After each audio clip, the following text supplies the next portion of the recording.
Hola, Iqbal. Toma. Iqbal, ¿has hecho los deberes? Los hago siempre, tío. Sí, claro. ¿Yo? ¿Y por qué me pregunta 2 días seguidos? Puede pasar. Ven, por favor.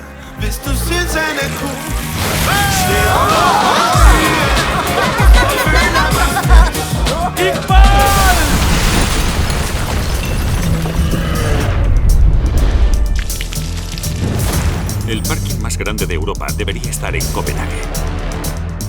Tenemos que adueñarnos de esa bomba. Volaremos el Tivoli.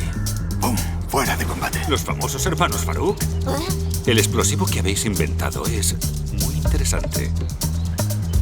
¿Creéis que podéis comprarnos con gomirolas? Vamos a secuestrar al de las gafas y cogeremos fácilmente al mayor. ¡Quieren secuestrar al de las gafas! ¡El de las gafas soy yo!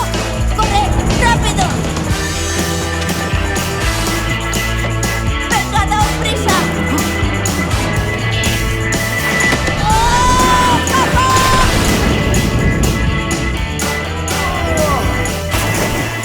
¡No es momento de jugar en el agua!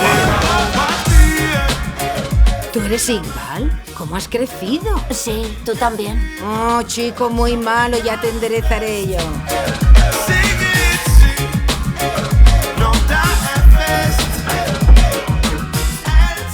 ¿Extra grandes? ¿Se ha dado cuenta? Yo vivo como ella, la reina. Es la reina. Sí, iré a hacerle una visita. Entre tu padre y tú hay mucha tensión. De ninguna manera. Sí, sí. De ninguna manera. Yo siempre he sido un buen padre.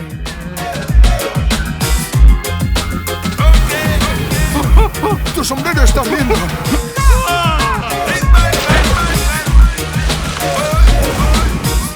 Iqbal y la fórmula secreta. ¿No has dicho que no jugáramos en el agua?